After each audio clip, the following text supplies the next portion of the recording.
السلام علیکم عزیز طالبات، خوش آمدید۔ امید ہے آپ سب خیریت سے ہوں گے۔ اللہ آپ سب کو اپنے گھر والوں کے ساتھ عافیت میں رکھے۔ ربی اشرح لی صدری ویسر لی امری واحلل عقدۃ من لسانی یفقہوا قولی۔ ربی زدنی علما، ربی زدنی علما، ربی زدنی علما۔ بیٹا، جیسا کہ آپ جانتے ہیں، یہ عشرہ ذی الحج جو شروع ہو چکا، جس کی آج پہلی تاریخ تھی اور اب دوسری شروع ہو چکی بعد از نماز مغرب۔ اس کی اہمیت کیا ہے؟ ذی الحج کا عشرہ، جو کہ حج کے حوالے سے ذی الحج کا مہینہ انتہائی معروف ہے، مگر اس سال اللہ کی حکمت کے پیش نظر حج جو ہے وہ وہاں کے لوکل لوگ ہی کر سکیں گے۔ بیرون ممالک سے آنے والے لوگ حج سے محروم رہیں گے۔ حج جو ذی الحج کی 9ویں تاریخ کو خطبہ حج جو ہے وہ ادا کیا جاتا ہے۔ عشرہ ذی الحج کو عشرہ ذی الحج کیوں کہا جاتا ہے؟ عشرہ کہتے ہیں 10 کو۔ عشرہ ذی الحج یعنی ذی الحج کے 10 دن، پہلے 10 دن جب چاند نظر آتا ہے تو عید قربان تک کے دن جو 10 دن ہوتے ہیں وہ انتہائی اہمیت کے حامل ہیں۔ رمضان کے بعد اگر کسی دن کو اہمیت حاصل ہے تو بیٹا وہ ذی الحج کے یہ 10 ایام ہیں۔ ذی الحج کے یہ 10 ایام ہیں۔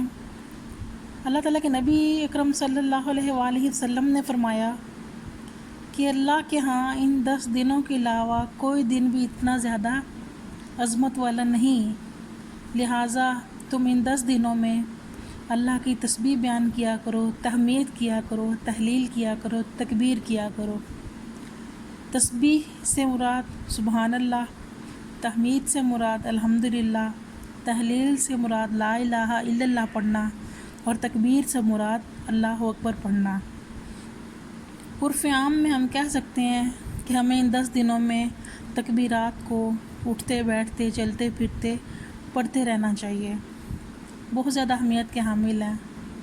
اور اللہ کے نبی نے فرمایا، دوسری حدیث کا مفہوم کچھ اس طرح سے ہے کہ اللہ تعالیٰ کو ان 10 دنوں میں کیے جانے والے اعمال سے زیادہ، سب سے زیادہ پسندیدہ اور محبوب کوئی چیز بھی نہیں ہے، یعنی وہ تمام نیک اعمال جو ان 10 دنوں میں کیے جاتے ہیں وہ اللہ تعالیٰ کو انتہائی محبوب ہیں، بہت ہی پسندیدہ ہیں۔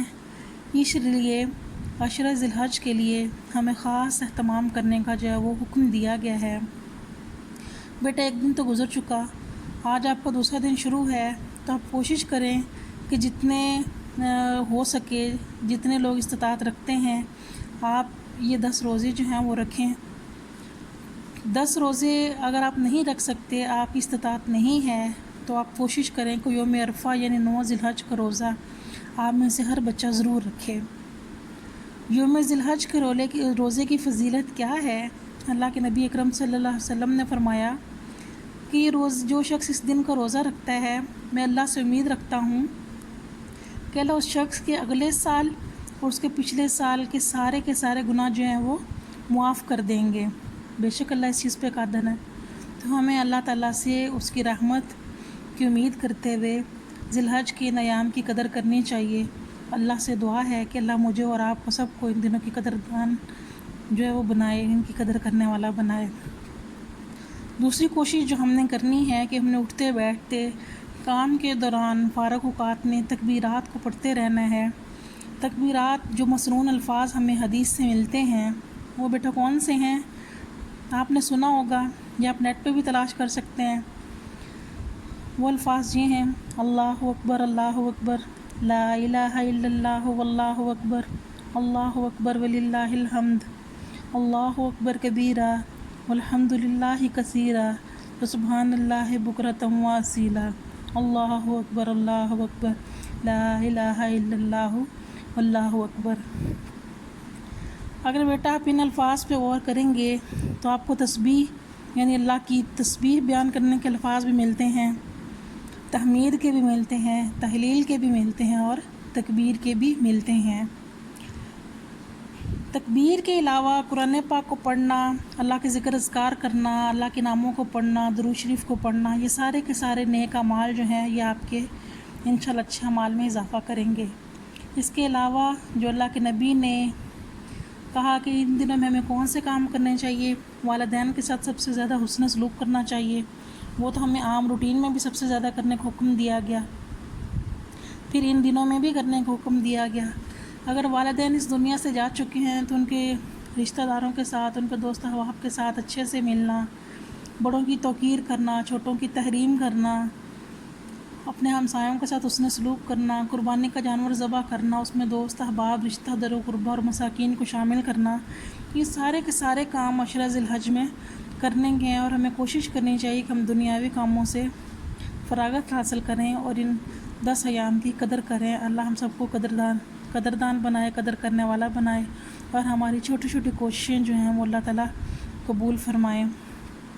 ہم اللہ سے اچھی امید رکھتے ہیں، تو کوشش کریں بیٹا آپ جتنے ایام پالیں آپ ان کے روزے رکھیں، اور اگر آپ سارے روزے نہیں رکھ سکتے تو یوم عرفہ 9 ذی الحج کا روزہ تو آپ کم از کم ضرور رکھنے کی کوشش کریں۔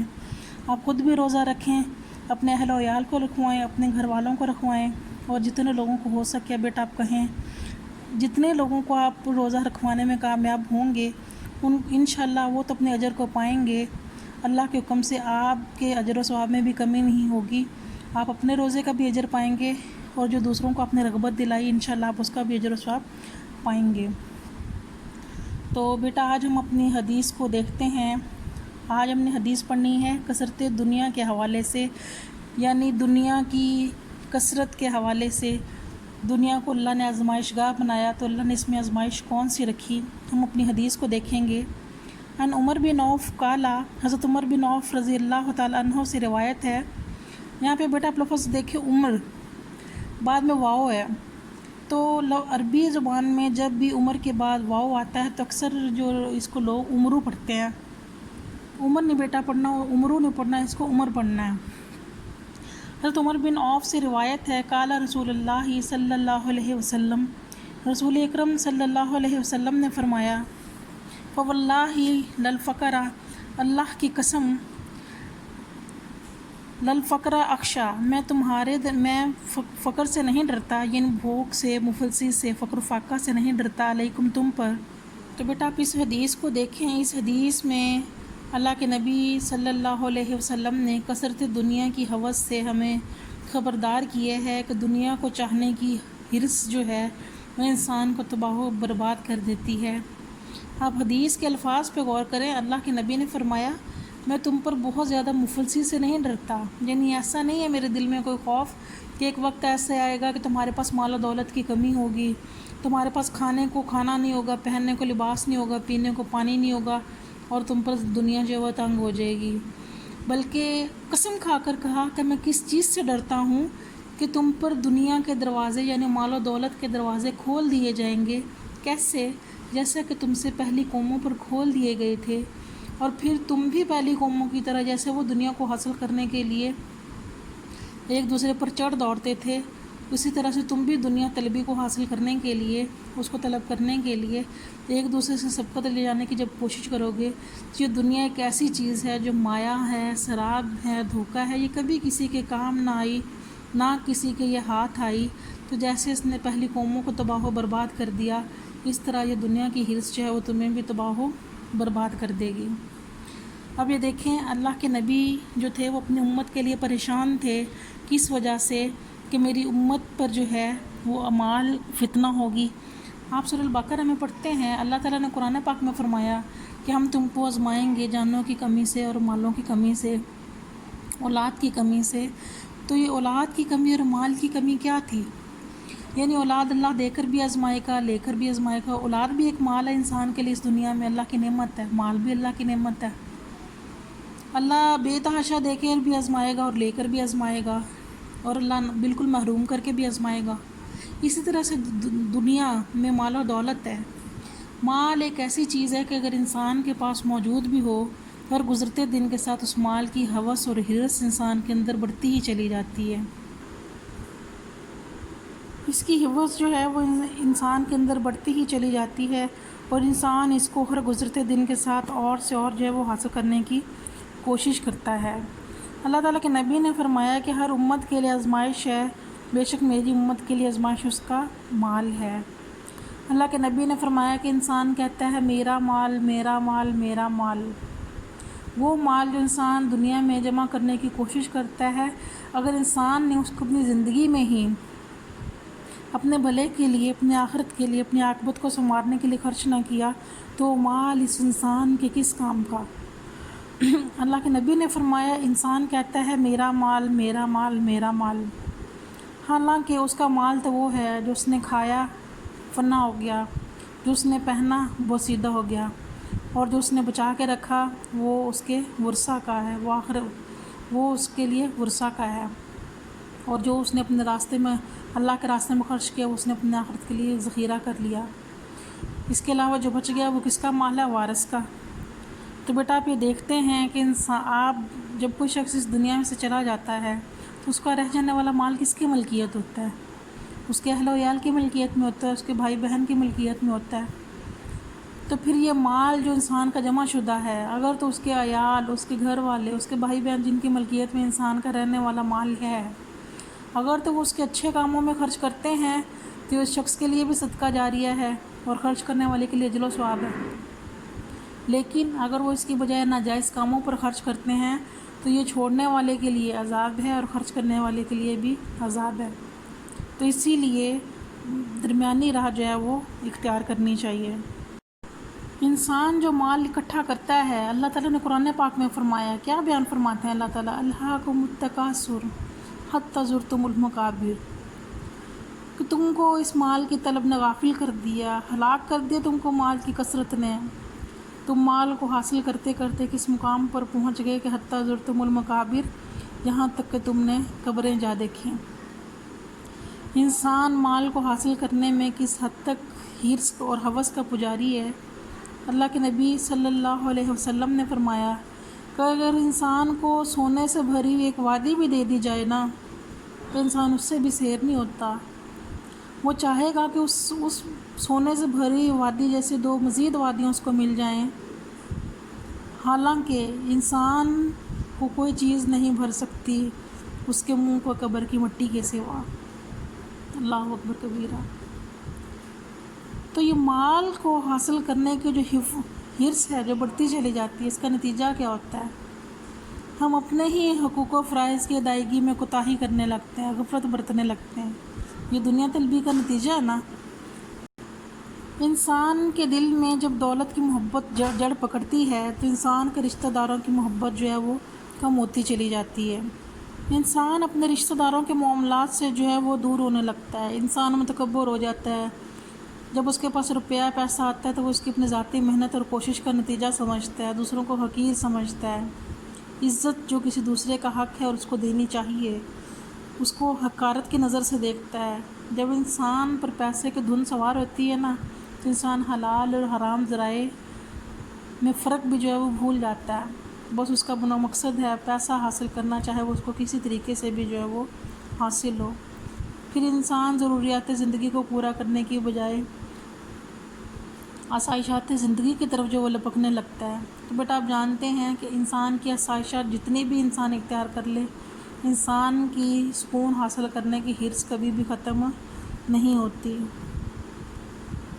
اللہ تعالیٰ کے نبی نے فرمایا کہ عنقریب جو ہیں وہ غیر مسلم قومیں تمہارے خاتمے کے لیے ایک دوسرے کو بلائیں گی، پھر وہ سب کی سب جو ہے وہ مل کر وہ تم پر حلہ بول دیں گی، دھاوا بول دیں گی۔ کیسے بول دیں گی؟ جیسے کہ بہت سے افراد کھانے کے لیے ایک دوسرے کو بلا لیں اور پھر کھانا جب شروع ہوتا ہے تو کھانے کے اوپر ٹوٹ پڑتے ہیں، یعنی ہر قسم کی تمیز اور حد جو وہ بھول جاتا ہے۔ تو ایک آدمی نے عرض کیا کہ یا رسول اللہ صلی اللہ علیہ وسلم، اس وقت کیا ہماری تعداد تھوڑی ہوگی؟ تو اب دیکھیں اللہ کے نبی نے کیا فرمایا۔ اللہ کے نبی نے فرمایا نہیں، بلکہ اس وقت تم تعداد میں بہت زیادہ ہوگے، لیکن تمہاری حیثیت سیلاب کی کوڑا کرکٹ اور جھاگ سے زیادہ نہیں ہوگی۔ تو اس وقت اللہ کا فیصلہ کیا ہوگا کہ دشمن کے دلوں سے تمہارا رعب جو ہے وہ ختم ہو جائے گا اور تمہارے دل وہن کا شکار ہو جائیں گے۔ وہن کس کو کہا جاتا ہے؟ دنیا سے محبت کو اور موت سے نفرت کو۔ تو بیٹا آج ہم دیکھ سکتے ہیں آج ہم کس وقت سے گزر رہے ہیں۔ غیر مغربی ممالک میں جو دوسری اقوام ہیں، کیا وہ مسلمانوں سے ڈرتی ہیں؟ نہیں۔ یہ ساری جدت اور ٹیکنالوجی کس کی وجہ سے ہے؟ یہ مسلمانوں کی ترقی کی ایک دوڑ تھی۔ ایک وقت تھا جب مسلم ممالک نے پوری دنیا پر راج کیا تھا، مگر آہستہ آہستہ آپ دیکھ لیں کہ عہد رسالت سے اب تک دولت کی مقدار میں کس حد تک نمایاں اضافہ ہوا۔ لوگوں کا طرز زندگی تب کیا تھا اور آج کے دور میں لوگوں کا طرز زندگی کیا ہے۔ لوگوں کا رہن سہن، اٹھنا بیٹھنا، ان کا سٹیٹس، ان کا معیار، ان کا لوگوں کو جانچنے کا انداز ہی دولت بن چکا ہے۔ جس کے پاس دولت ہے اس کے پاس دنیا کی ہر چیز ہے، اور جس کے پاس دولت نہیں اس کو کوئی بلا کے راضی نہیں۔ تو یہی وہ چیز ہے جو انسان کو ہلاکت میں ڈالتی ہے، انسان کو دنیا میں تو تباہ و برباد کرتی ہے۔ لوگوں کی نظر میں ایسے شخص کی عزت اور ساکھ خراب ہوتی ہے، مگر ایسا شخص اپنے ہی ہاتھوں سے اپنی آخرت کو بھی خراب کر بیٹھتا ہے۔ آج ہم یہ دیکھتے ہیں کہ بھائی بھائی کو ہی پیسے کی خاطر مار رہا ہے، اپنے قریبی ماں باپ بہن بھائی کی تمیز ختم ہوگی، حقیقی رشتوں کی تمیز ختم ہوگی، جائیداد کی وراثت کی تقسیم کے لیے ہی جو حقیقی رشتہ دار ہم ایک دوسرے کی جان کے دشمن بنے ہوئے، حتیٰ کہ خون بہانے سے بھی دریغ نہیں کرتے۔ تو یہ کیا چیز ہے؟ حالانکہ دیکھا جائے تو یہ دولت وہ چیز ہے جس نے فرعون اور شداد جیسے جو خدائی کا دعویٰ رکھنے والے لوگ کافر تھے، اس دنیا نے تو اس کو بھی نہ چھوڑا۔ تو یہ دنیا جس کو تم حاصل کرنے کی کوشش کرتے ہو، یہ تمہیں کہاں جگہ دے گی؟ تو سوچنے کی چیز ہے۔ اللہ ہمیں اس پہ سوچنے کے لیے اور اس پر عمل کرنے والا بنائے۔ وہ کسی نے کہا ہے نا، جگہ جی لگانے کی دنیا نہیں ہے، یہ عبرت کی جا ہے، تماشا نہیں ہے۔ یہ دنیا جو ہے وہ عبرت کی جگہ ہے کہ فرعون اور نمرود، شداد، یہ وہ لوگ تھے جو حاکم وقت تھے۔ قارون تھے، قارون جو خزانے کا مالک تھا، اور اس کے پاس کتنا خزانہ تھا کہ اپنے وقت میں اس کے خزانے کی چابیاں جو تھیں وہ کئی اونٹوں پر، سینکڑوں اونٹوں پر سوار کی جاتی تھیں۔ چابیوں کو اتنا وزن تھا۔ تو ذرا آپ سوچیں، آپ کی عقل اس کو شمار کرنے سے قاصر ہوگی کہ اس کے خزانے کا عالم کیا ہوگا۔ تو جب فرعون، نمرود، شداد، قارون جیسے لوگ اس دنیا میں نہ رہے، جو جنت اور دوزخ کے مالک بن بیٹھے، جو خدائی طاقت کا دعویٰ کرتے تھے، تو یہ دنیا اس حقیر، عاجز اور بے بس انسان کو کہاں جگہ دے گی؟ تو اللہ تعالیٰ کے نبی اپنی امت کے بارے میں جانتے تھے، آنے والے وقت کے حوالے سے آگاہ تھے، اور آپ نے اس کا تجزیہ کیا، اندازہ کیا، اور فرما بھی دیا کہ تم پر بھی ایسے دروازے کھولے جائیں گے جیسا کہ تم سے پہلے لوگوں پر۔ آپ یہ دیکھیں، قوم بنی اسرائیل کو اللہ تعالیٰ نے دنیا کی ہر نعمت دی۔ اللہ نے ایک دن ان کے لیے عبادت کا بنایا تھا۔ بنی اسرائیل میں اتوار کا دن مقدس تھا، وہ اتوار کو عبادت کیا کرتے تھے، جیسا کہ امت مسلمان کے لیے جمعہ کا دن مبارک دن ہے۔ تو آپ یہ دیکھیں قوم بنی اسرائیل نے کیا کیا۔ اتوار کے دن بھی انہوں نے ہیلوں بہانوں سے مچھلیوں کا شکار کرنا شروع کیا، تو ان کا کیا انجام ہوا؟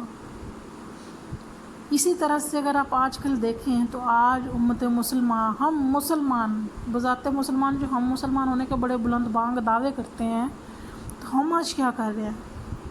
آپ یہ دیکھیں، کرونا ایک وائرس ہے، جو بیماری ہے، آپ اسے ہمارے لیے آزمائش کہہ لیں، کوئی سازش کہہ لیں، اللہ کی طرف سے ہمارے لیے مہلت کہہ لیں۔ ہم کیا کرتے ہیں؟ جمعہ کا دن ہمارے لیے بند تھا، ہم نے عام دنوں میں تو اس کی قدردانی نہ کی، مگر آج کل جو ہے وہ آپ دیکھیں، عید کے دنوں میں آپ یہ دیکھ لیں کہ جمعہ کے بازار کس طرح سے دھڑا دھڑ کھلے ہوئے ہیں۔ جمعہ کا دن کون سا ہے؟ جب انسان کو سارے دنیاوی کاموں سے، تجارتی کاموں سے منع کیا گیا۔ تو یہ کیا ہے؟ ہماری دنیا طلبی کی حرص ہے، ہوس ہے، جس نے ہمارے لیے ہمارے مبارک دن کے تقدس کو بھی ہم سے چھین لیا۔ تو اللہ سے دعا ہے کہ اللہ ہمارے دلوں میں مال کی حرص کو کم کرے، اپنی محبت جو ہے وہ زیادہ ڈال دے، اور اللہ ہمیں حقیقی معنوں میں مال کی محبت جو ہے وہ کم کرنے اور دلوں سے نکالنے کے لیے اللہ ہماری مدد فرمائے۔ اللہ ہمیں حلال اور جائز ذرائع سے آمدن عطا فرمائے۔